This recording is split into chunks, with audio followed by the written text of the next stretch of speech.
G'day, it's Joy, White Peacock Woman, and it is story time.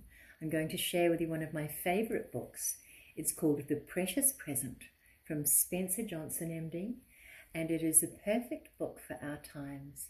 It's only about a 10-minute read, so get comfy, and I shall tell you about the precious present.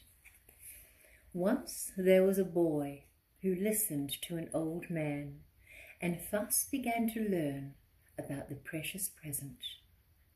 It is a present because it is a gift, the contented man explained. And it is precious because anyone who receives such a present is happy forever. Wow, the little boy exclaimed. I hope someone gives me the precious present. Maybe I'll get it for Christmas. The boy ran off to play and the old man smiled. He liked to watch the little boy play. He saw the smile on the youngster's face and heard him laughing as he swung from a nearby tree. The boy was happy, and it was a joy to see. The old man also liked to watch the little boy work. He even rose early on Saturday mornings to watch the little labourer mow the lawn across the street. The boy actually whistled while he worked. The little child was happy no matter what he was doing. It was indeed a joy to behold. When he thought about what the old man had said, the boy thought he understood. He knew about presents, like the bicycle he got for his birthday and the gifts he found under the tree on Christmas morning. But as the boy thought more about it, he knew, well, the joy of toys never lasts forever. The boy began to feel uneasy. What then, he wondered, is the precious present? What could possibly make me happy forever? He found it difficult to even imagine the answer, and so he returned to ask the old man. Is the present a magical ring, one that I might put on my finger and make all my wishes come true? No, he was told. The precious present has nothing to do with wishing. Well, as the boy grew older, he continued to wonder. He went to the old man. Is the precious present a flying carpet, he inquired, one that I could get on and go any place I liked? No, the man quietly replied. When you have the precious present, you will be perfectly content to be where you are. Well, the boy was becoming a young man now, and he felt a bit foolish for asking, but he was uncomfortable, and he began to see that he wasn't achieving what he wanted. Is the precious present, he slowly ventured, a sunken treasure? Perhaps rare gold coins buried by pirates long ago? No, young man, the old man told him. It is not. The richness is rare indeed, but the wealth of the present comes only from itself. Well, the young man thought for a moment, and then he became annoyed. You told me, the young man said, that anyone who receives such a present would be happy forever. I never had such a gift as a child. I'm afraid you don't understand, the old man responded. You already know what the precious present is. You already know where to find it. And you already know how it can make you happy. You knew it best when you were a small child. You've simply forgotten. The young man went away to think. But as time passed, he became frustrated and finally angry. He eventually confronted the old man. If you want me to be happy, the young man shouted, why don't you just tell me what the precious present is? And where to find it? The old man volleyed. Yes, exactly, the young man demanded. I would like to, the old man began, but I do not have such power. No one does. Only you have the power to make yourself happy. Only you. The precious present is not something that someone gives you. It is a gift you give yourself. And the young man was confused but determined. He resolved to find the precious present himself, and so he packed his bags, he left where he was, and he went elsewhere to find the precious present. After many frustrating years, the man grew tired of looking for the precious present. He had read all the latest books, and he'd looked in the Wall Street Journal. He'd looked into the mirror and into the faces of other people.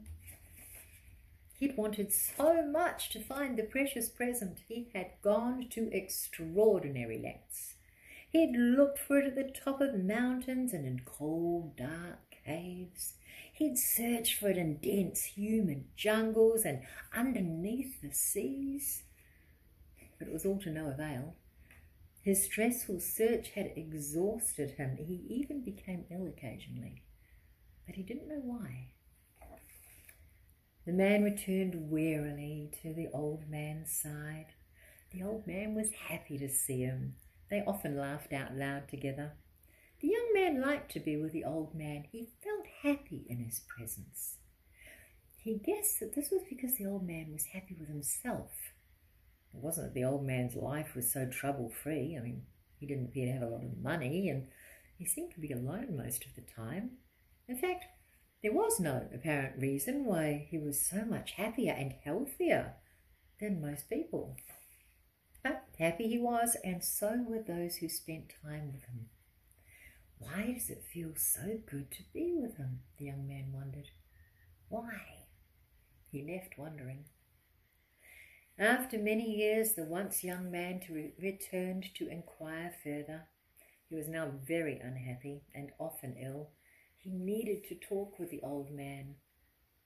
But the old man had grown very, very old, and all too soon he spoke no more. The wise voice could no longer be heard. The man was alone. At first he was saddened by the loss of his old friend, and then he became frightened, very frightened. He was afraid he would never learn how to be happy until he finally accepted what had always been true. He was the only one who could find his own happiness. The unhappy man recalled what the happy old man had told him so many years ago. Try as hard as he couldn't figure it out. He tried to understand what he'd heard. The present has nothing to do with wishing. When you have the present, you will be perfectly content to be where you are. The richness of the present comes from its own source. The present is not something that someone gives to you. It's something you give to yourself. Oh, the unhappy man was now tired of looking for the precious present. He'd grown so tired of trying that he simply stopped trying. And then it happened. He didn't know why it happened, when it happened. It just happened. He realized that the precious present was just that. The present, not the past and not the future, but the precious present. In an instant, the man was happy. He realized that he was in the precious present. He raised both hands triumphantly into the cool, fresh air. He was joyous for one moment, and then just as quickly as he had discovered it, he let the joy of the present moment evaporate. He lowered his hands slowly, touched his forehead, frowned. The man was unhappy again. Why, he asked himself, didn't I see the obvious long ago? Why have I missed so many precious moments? Why has it taken me so long to live in the present? As the man remembered his fruitless travels around the world in search for the precious present, he knew how much happiness he'd lost. He had not experienced what each special time and place had to offer. He had missed a great deal, and he felt sad. The man continued to berate himself, and then he saw what he was doing. He observed that he was trapped by his guilt about his past. When he became aware of his unhappiness and of being in the past, he returned to the present moment, and he was happy. And then the man began to worry about the future. Will I be able to know the joy of living in the precious present tomorrow? And then he saw he was living in the future and he laughed at himself. Oh, he listened to what he now knew. And he heard the wisdom in his own voice. It is wise for me to think about the past and to learn from my past. But it's not wise for me to be in the past, for that is how I lose myself. It's also wise to think about the future and to prepare for my future, but it is not wise for me to be in the future, for that too is how I lose myself. And when I lose myself, I lose what is most precious to me. It was so simple. And now he saw it. The present nourished him. The man knew it wasn't going to be easy. It was learning to be in the present was a process he was going to have to do over and over again and again until it became a part of him. Now he knew why he'd enjoyed being with the old man. The old man was totally present when he was with the younger man. The old man wasn't thinking about something else or wishing he was somewhere else. He was fully present, and it felt good to be with such a person. The young man smiled at himself the way the old man used to smile. He knew, I can choose to be happy now, or I can try to be happy when or if. The man chose now. And now the man was happy. He felt at peace with himself. He agreed to savor each moment in his life, the apparently good and the apparently bad. Even if he didn't understand, for the first time in his life, it didn't matter. He accepted each of his precious moments on this planet as a gift. I know that some people choose to receive the precious present when they are young, others when they are in middle age, and some when they are very old. Some people sadly never do. I can choose to receive the precious present whenever I want. As the man sat thinking, he felt fortunate. He was who he was, where he was, and now he knew. He would always be who he was, where he was. He listened again to his thoughts. The present is what is. It is valuable, even if I don't know why.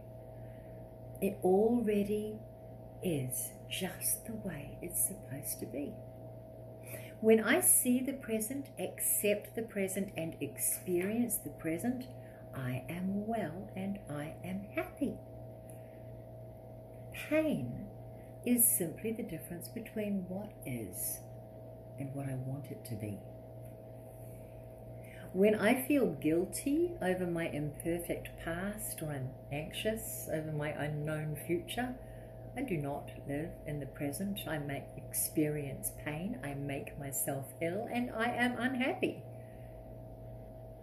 My past was the present, and my future will be the present. The present is the only reality I ever experience. As long as I continue to stay in the present, I am happy forever. Because forever is always the present. The present is simply who I am, just the way I am right now. And it is precious. I am precious. I am the precious present. Oh. It was as though he could hear the old man talking, and then he smiled, and his smile widened, and he laughed. He felt a great joy. He knew he was listening not to the old man, but to himself. It felt good for him to be with himself, just the way he was. He felt he knew enough. He felt he had enough. He felt he was enough now. He'd finally found the precious present, and he was completely happy. several decades later. The man had grown into a happy, prosperous, and healthy old man. One day a little girl came by to talk to him.